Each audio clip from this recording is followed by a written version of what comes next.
اگلا سوال ہے جی، عموماً سوشل میڈیا پر کسی نان مسلم کی موت پر بھی مسلمان بھائی RIP یعنی ریسٹ ان پیس کے دعائیہ کلمات پوسٹ یا ٹیکسٹ کرتے ہیں، کیا اسلامی عقیدہ کی روح سے ایسا کرنا درست ہے؟ پلیز وضاحت فرما دیں۔ مرنے کے بعد تو کسی کافر کو آپ دعا نہیں دے سکتے، یہ حرام ہے، اور خدا نخواستہ اسے جائز سمجھا تو یہ کفر کی کیٹیگری میں فال کرے گا۔ صراحتاً قرآن حکیم میں اللہ تعالیٰ نے اس کو منع کیا ہے، اور کس کو منع کیا؟ پیغمبر کو، نبی صلی اللہ علیہ وآلہ وسلم کو، سیدنا ابراہیم کو، آپ علیہ السلام کے صحابہ کو۔ آپ سورہ توبہ کے بالکل اینڈ میں پہنچ جائیں نا تو اس حوالے سے بڑی ڈیسائسو آیات ہیں جو مسلمانوں کا عقیدہ کلیئر کر دیں گی، اور اس مسئلے کو ہلکا نہ جانے۔ جس کا دل کرتا ہے وہ جناب فوراً لکھ دیتا ہے RIP ریسٹ ان پیس، کافر کے لیے، مسلمان کے لیے چاہے وہ آپ کے فرقے کا ہے یا نہیں ہے، کلمہ گو ہے، آپ لکھ سکتے ہیں، اس کا جنازہ بھی پڑھیں، اس کے لیے دعائے مغفرت بھی کریں۔ کلمہ گو مشرک ہے تب بھی کریں، اللہ کا معاملہ ہے، کلمہ گو ہے نا، وہ اللہ تعالیٰ اس کے سرکمسٹانسز دیکھ کے ڈیسائیڈ کرے گا۔ لیکن جو کافر مشرک ہے، جس نے کلمہ ہی نہیں پڑھا، جس نے نبی علیہ السلام کو پروفٹ ہی نہیں مانا، اس کا معاملہ اللہ کے سپرد، آپ اس کے لیے دعا نہیں کر سکتے۔ یہ دیکھیں سورہ توبہ میں اینڈ پہ جا کے یہ آیات نمبر ہیں 113 اور 114، اعوذ باللہ من الشیطان الرجیم۔ ما کان للنبی والذین آمنوا، کسی نبی کے لیے یہ شایع نہیں ہے اور نہ ہی ایمان والوں کے لیے، ان یستغفروا للمشرکین، کہ وہ کسی مشرک کے لیے استغفار کریں۔ یہاں مشرک سے مراد وہ اہل حدیث جس کو مشرک کہتے ہیں وہ والا نہیں، مشرک سے مراد بت پرست مشرک، کافر مشرک۔ وَلَوْ كَانُوا أُولِي قُرْبَى، چاہے وہ اس کا قریبی رشتہ دار ہی کیوں نہ ہو، مِن بَعْدِ مَا تَبَيَّنَ لَهُمْ أَنَّهُمْ أَصْحَابُ الْجَحِيمِ، اس کے بعد کہ جب اس پہ یہ بات کھل چکی ہے کہ وہ دوزخی ہی ہوگا۔ ظاہر ہے کہ جنرل رول یہی ہے کہ جو مشرک ہے وہ دوزخ میں جائے گا۔ باقی اللہ تعالیٰ کسی کو سرکمسٹانسز دیکھتے ہوئے کسی کے جزوی ایمان کے اوپر چھوڑ دے تو اللہ کو کوئی دھونس نہیں کسی کی۔ وہ بخاری مسلم میں حدیث ہے، ایک بندے کی موت کا وقت قریب آیا، اس نے اپنی اولاد کو اکٹھا کر کے کہا بتاؤ میں تمہارا کیسا باپ تھا؟ بڑا اچھا۔ ان کا پھر میری ایک خواہش پوری کرو، جب میں مر جاؤں میری لاش کے ٹکڑے ٹکڑے کر دینا، اس کو آگ لگا دینا، اس کی راکھ ہواؤں میں سمندروں میں بکھیر دینا۔ لَإِن قَدَرَ اللَّهُ عَلَيَّ، اگر اللہ نے میرے پہ قدرت پا لی تو مجھے ایسا عذاب دے گا جو کسی کو نہ دیا ہوگا۔ تو یہ صراحتاً کفر ہے، یہ عقیدہ کہ اگر راکھ بکھیر دی جائے تو اللہ تعالیٰ زندہ نہیں کر سکتا، اس لیے تو وہ کرنا چاہ رہا تھا۔ جب وہ مر گیا تو مرنے کے بعد اس کے بیٹوں نے یہی کچھ کیا۔ بخاری مسلم کے الفاظ ہیں، مشکات میں آپ کو اللہ کی رحمت والے چیپٹر میں دوسری جلد کے سٹارٹ میں مل جائے گا۔ تو اللہ تعالیٰ نے ہواؤں کو، پانیوں کو حکم دیا، زمین کو کہ اس کے اجزاء جمع کرو، زندہ کر لیا، پھنس گیا۔ جس سے بھاگا تھا وہی چیز سامنے آ گئی۔ اللہ نے کہا یہ تو نے کیوں کیا؟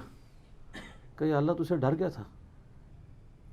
تو اللہ نے فرمایا تیرا یہ عقیدہ تھا تجھے مرنے کے بعد کوئی زندہ کر کے پوچھے گا؟ اس نے کہا یا اللہ میرا یہ عقیدہ تھا کہ مرنے کے بعد مجھے کوئی زندہ کرے گا، لیکن اس طریقے سے وہ سمجھتا تھا کہ اگر میری راکھ بکھیر دی گئی تو میرا مالک مجھے زندہ نہیں کر سکے گا۔ اس کا کفر جزوی تھا، کلی نہیں تھا۔ جزوی یہ تھا کہ اگر راکھ بکھر گئی پھر میں زندہ نہیں ہوں گا، اگر میری لاش ہی دفنائی گئی تو میں زندہ ہو جاؤں گا۔ لیکن کفر تو کفر ہے۔ ابن حجر اسقلانی نے بھی اس پہ پوری بحث کی ہے کہ کفر کر کے مرا ہے وہ، لیکن اللہ نے اس کے جزوی کفر کو ایکسیپٹ کر لیا، اس کی کم عقلی کی وجہ سے، نااہلی کی وجہ سے۔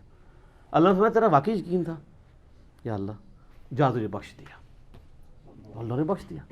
اسی میں کہتا ہوں کلمہ کو مشرک جو ہے نا، اللہ کو ایک مانتا ہے، نماز اللہ کی پڑھتا ہے، نماز میں ایاک نعبد و ایاک نستعین پڑھتا ہے، اس کے باوجود کسی بابے کو پکار لیتا ہے، کوئی اور مسئلہ کرتا ہے، آپ اس کی اصلاح کریں، اس پہ فتویٰ نہ لگائیں کہ اس کو آپ دوزخ میں پھینکیں اور کہ یہ مر گیا میں نے اس کا جنازہ ہی نہیں پڑھنا۔ ویسے تو وہ بھی آپ کے ساتھ یہی کرتے ہیں، مر گیا مردود، نہ فاتحہ نہ درود، وہ بھی یہی کچھ کر رہے ہیں۔ مطلب بریلوی کے اہل حدیث کا جنازہ پڑھیں گے تو اہل حدیث اگر بریلوی کو نہیں پڑھے تو کوئی پریشانی بات نہیں ہے۔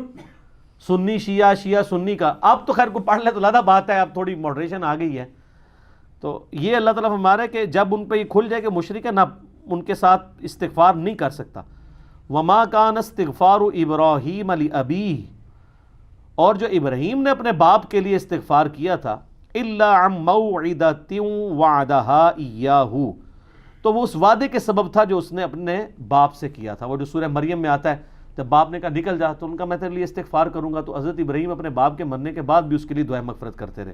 تو اللہ نے ایک کانٹا نکال دیا کہ کوئی ابراہیم کی پلی نہ لے کہ ابراہیم ہی تو اپنے کافر باپ کے لیے.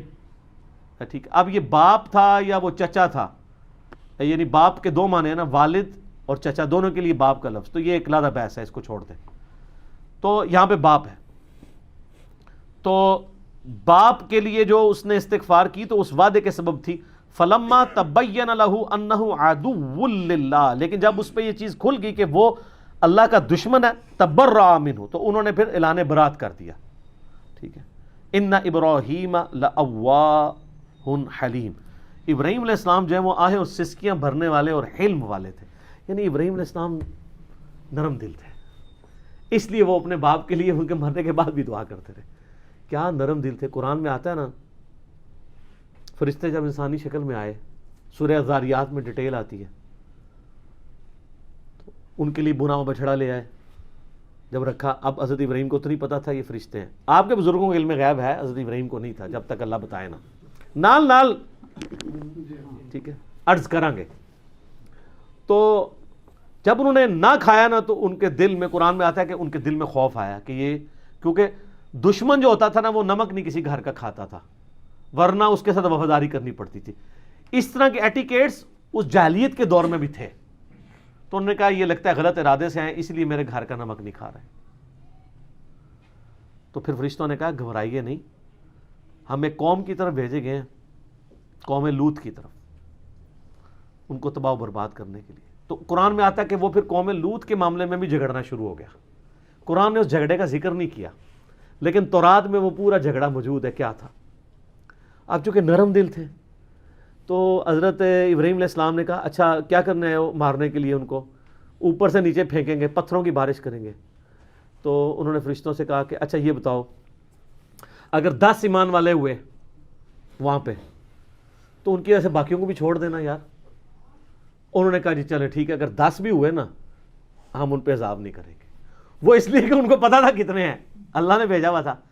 حضرت ابراہیم نے کہا یار اچھا، انہوں نے کہا نہیں 5، اگر 5 مومن نکل آئے لوط کی قوم میں، پوری قوم میں، تم نے عذاب نہیں بھیجنا. انہوں نے کہا جی ڈن. حضرت ابراہیم تو وہ تو ایکسپیکٹ نہیں کر رہے تھے کہ صرف 2 بیٹیاں ہی نکلیں گی. ہاں رائیونڈ اجتماع میں 16 لاکھ بندہ اکٹھا ہوتا ہے اور ملتان اجتماع میں بھی 20 لاکھ بندہ اکٹھا ہوتا ہے. لوط علیہ السلام کے ساتھ 2 بیٹیاں ہی تھیں. یہ جو آپ اتنے بڑے بڑے مجمع دیکھ رہے ہیں نا، یہ محمد رسول اللہ کی کرامت ہے زندہ. یہ امت کا خمیر توحید سے اٹھا ہوا ہے جو اس بڑے لیول کے اوپر، یہ پرانی امتوں میں اس امت کی مثال اس لیے دی جاتی تھی کہ یہ امت توحید ہے، کہ بڑے پیمانے پہ لوگ حق قبول کریں گے. اگر آپ اس کو کمپیئر کریں تو پوری انسانی ہسٹری میں اتنے لوگوں نے توحید نہیں قبول کی ہے جو ایک ایک ایرا میں، ایک ایک سینچری میں مسلمان جتنے رہے ہیں. یہ نبی علیہ السلام کو اللہ نے ایک اعزاز دیا ہے. اسی بخاری مسلم کی حدیث ہے کہ جنتیوں کا نصف میری امت ہے، اور ابن ماجہ میں حدیث ہے جنتیوں کی 120 میں سے 80 صفحے میری امت سے ہیں، کیونکہ میرا معجزہ قرآن ہے نا. بخاری مسلم میں حدیث ہے کہ انبیاء پہ ایمان لانے والوں کی تعداد ڈیپینڈ کرتی تھی اس کے معجزے پہ. مجھے اللہ نے وہی کا معجزہ دیا. میں اللہ سے امید کرتا ہوں سب سے زیادہ امتی جنت میں جانے والے میری امت سے ہوں گے. یہ لہذا اس کو کوئی رائیونڈ کا کمال یا دعوت اسلامی کا کمال نہ سمجھے، یہ امت کا خمیر توحید سے اٹھا ہوا ہے. ٹھیک ہے، سالار کارواں ہے میر حجاز اپنا. تو یہ نبی علیہ السلام کی زندہ کرامت اور معجزہ ہے الحمدللہ. تو حضرت ابراہیم علیہ السلام تو سیٹسفائی ہو گئے، لیکن وہاں سے 2 بیٹیاں اور ایک لوط علیہ السلام کی اپنی بیوی بھی قرآن میں آتا ہے، اور وہ بھی کافرہ تھی اور وہ بھی تباہ کر دی گئی. تو یہاں پہ بھی حضرت ابراہیم کا اللہ نے کہا کہ بڑا نرم دل، اور انبیاء ہوتے ہی رقیق القلب ہیں. آپ چھوٹے بچوں کو بھی دیکھا ہے، چھوٹی سی بات پہ روئیں گے، ہنسانا چاہیں اسی ٹائم ہنسا لیں، ہنسانے کے دوران دوبارہ رلانا چاہیں رلا لیں. بڑا بندہ تو نہیں کر سکتا. یہ جتنا مرضی مائناس قسم کا بھی ایکٹر ہو، اس کو بھی دوائی آنکھ میں ڈالنی پڑے گی آنسو لانے کے لیے. وہ ڈالتے ہیں نا ڈراموں والے. لیکن بچے جو ہے آپ دیکھیں، ایسے روتے ہیں ایسے چپ، ایسے روتے ہیں پھر وہ زار اتار. کیوں؟ ان کے دل بہت نرم ہوتے ہیں، ان کا رسپانس ایبرپٹ ہوتا ہے. انبیاء بھی چونکہ صاف دل والے ہوتے ہیں نا تو وہ بہت رقیق القلب ہوتے ہیں. آپ نبی علیہ السلام کی احادیث اگر بخاری مسلم ملے، آپ کو عام حالت میں نظر آئے گا کہ آپ کے پاس کوئی غم کی خبر آئی ہے تو وہ مطلب کوئی دور دراز کا بندہ ہی ہے تو آپ رونا شروع کر دیا.